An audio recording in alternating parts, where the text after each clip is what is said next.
మా కరెస్పాండెంట్ నర్సింగ్రావు కూడా phone line లో సిద్ధంగా ఉన్నారు. నర్సింగ్, ఇటు ఫార్ములా ఈ రేస్ కేసులో కేటీఆర్ విచారణకు ఇటు గవర్నర్ అయితే ఆమోదం తెలిపినట్టుగా తెలుస్తా ఉంది. పూర్తి డీటెయిల్స్ ఏంటి దీనికి సంబంధించి, అదే విధంగా ఇప్పుడు కేటీఆర్ మొన్నటికి మొన్న ఎన్నికల ప్రచారంలో కావచ్చు, లేదంటే మనకి ఇచ్చిన ఇంటర్వ్యూలో కూడా చెప్పారు ఏం కేసు ఇదంతా లొట్టపీస్ కేసు, అసలు కేసులో ఏమీ లేదు, ఏం చేశారు ఇప్పటి వరకు అన్నట్టుగా కూడా. సో ఏం చెప్తారు దీనికి సంబంధించి? అన్నది జూబ్లీహిల్స్ ఎన్నికల ప్రచారంలో ఈ సెంట్రిక్ గా పెద్ద ఎత్తున ఇటు అధికార పార్టీ అదేవిధంగా ప్రతిపక్ష బీఆర్ఎస్ పార్టీ మధ్యన మాటల తూటాలు కూడా పేలాయి. మనం చూసాము స్వయంగా మన ఏబిఎన్ ఆంధ్రజ్యోతికి ఇచ్చినటువంటి ఇంటర్వ్యూలో కూడా ఆ కేసును లొట్టపీస్ కేసుతో పోలుస్తూ మాట్లాడినటువంటి సందర్భాన్ని కూడా మనం చూసాము. అయితే ఈ కేసుకు సంబంధించినటువంటి విషయంలో మాత్రము మొదటి నుంచి ప్రభుత్వము ఒకటే వాదన చేస్తూ వస్తుంది.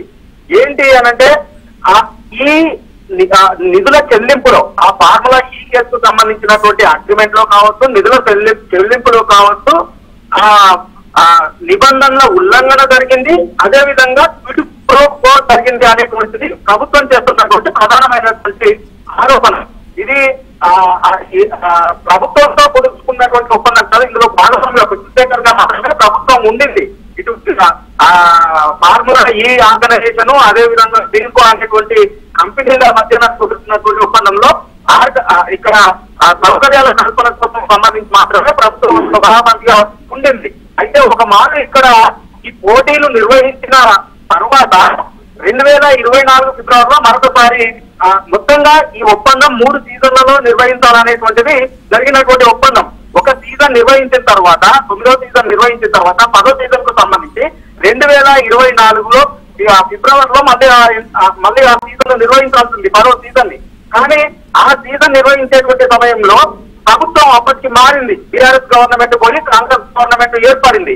ఈ సందర్భంలో ఫార్ములా ఈ రేస్ నుంచి తప్పుకుంటున్నట్లు లేక వచ్చినటువంటి నేపథ్యంలో ప్రభుత్వము కాంగ్రెస్ ప్రభుత్వము దీనిపైన ఎంక్వైరీ చేసినప్పుడు, విచారణ జరిపినప్పుడు పూర్తి స్థాయిలో అవకతవకలు జరిగిందనేటువంటి విషయము బయటికి వచ్చింది.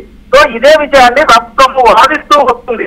అంటే 41 కోట్లు ఏదైతే చెల్లించారో ఆ కంపెనీకి క్యాబినెట్ ఆమోదం లేకుండా చెల్లించారు, ప్రభుత్వంతో క్యాబినెట్ లో చర్చించకుండానే చెల్లింపులు చేశారు, కేవలము కేటీఆర్ చేసినటువంటి సూచనల మేరకే చెల్లింపులు చేశారు. అయితే ఈ చెల్లింపులు చేసింది కూడా విదేశీ కరెన్సీ రూపంలో చేశారు. విదేశీ కరెన్సీ రూపంలో చేసినప్పుడు ఆర్బీఐ అనుమతి కూడా తీసుకోవాల్సి ఉంటుంది. కానీ ఆర్బీఐ అనుమతి కూడా తీసుకోకుండానే ఆ ఫారిన్ కరెన్సీలో చెల్లించారు. ఇదొక నిబంధనల ఉల్లంఘన. ఇక 2, ఆ దీనికో యాజమాన్యంలో ఉన్నటువంటి ఇతర కంపెనీలు ఈ బీఆర్ఎస్ ప్రభుత్వ హయాంలో ఒప్పందం జరిగిన తర్వాత దాదాపుగా 21 సార్లు 21 కోట్ల రూపాయలకు సంబంధించి ఎలక్షన్ ఫండ్ రూపంలో బాండ్ల రూపంలో బీఆర్ఎస్ పార్టీకి ఇచ్చారు. సో ఇది కూడా ఇక్కడ ఒప్పందాన్ని కుదుర్చుకుని వారికి చెల్లించినందుకు మాత్రమే ఇది ఇచ్చారు. ఇది ఒక క్విడ్ ప్రో క్వో జరిగింది ఇందులో అనేటువంటిది ప్రభుత్వం చేస్తున్నటువంటి మరొక వాదన. సో ఇవన్నీ ఉల్లంఘన మీద విచారణ జరగాలి. ఇంకా చెల్లింపులు చేసినటువంటివి అవి ఎటువైపు నుంచి ఎటువైపు మళ్లింపు జరిగిందో అవన్నీ మీద కూడా సమగ్రమైనటువంటి విచారణ జరగాల్సి ఉంది, వాస్తవాలు బయటికి రావాల్సి ఉంది అనంటే. అట్లాగే నరసింహరావు, వాట్సాప్ లో ప్రభుత్వాన్ని నడుపుతామంటే కరెక్ట్ కాదు కదా, దానికి సంబంధించిన జీవోలు కావచ్చు ఇవన్నీ కూడా రావాలి. వాట్సాప్ లో మౌఖిక ఆదేశాలు ఇచ్చారు, మేము డబ్బులు ఇచ్చేసామంటే అది ఎట్లా చూడాలి దీన్ని?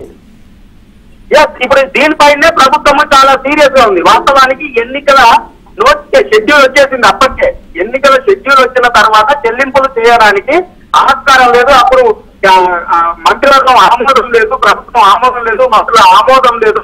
కేవలము కేటీఆర్ ఇచ్చినటువంటి సూచనల మేరకు దాన్ని ఓపెన్ గా కూడా కేటీఆర్ అంగీకరిస్తున్నారు. దానిలో నేనే పార్టీని మేము తప్పులు చేయలేదు, చెల్లించమని తానే చెప్పారనేటువంటి మాట చెప్తున్నారు.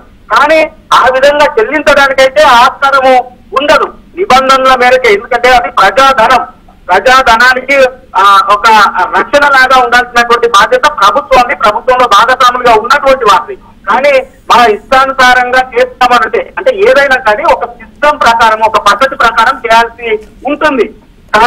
కానీ అయితే వారు ఎన్నికల సమయంలో ఎన్నికల కోడొచ్చినప్పటికీ చెల్లించడానికి అవకాశం లేకపోయినప్పటికీ కేవలం మళ్ళీ తామే అధికారంలోకి వస్తాం కాబట్టి వచ్చిన తర్వాత ఏ ఇబ్బందులు ఉండవు అనేటువంటి ఒక ఆలోచన ధోరణితో చేశారు అనేటువంటి అనుమానాన్ని ప్రస్తుతం ఉన్నటువంటి ప్రభుత్వ వర్గాలు వ్యక్తం చేస్తా ఉన్నాయి. సో మొత్తం రైట్, థ్యాంక్ యూ.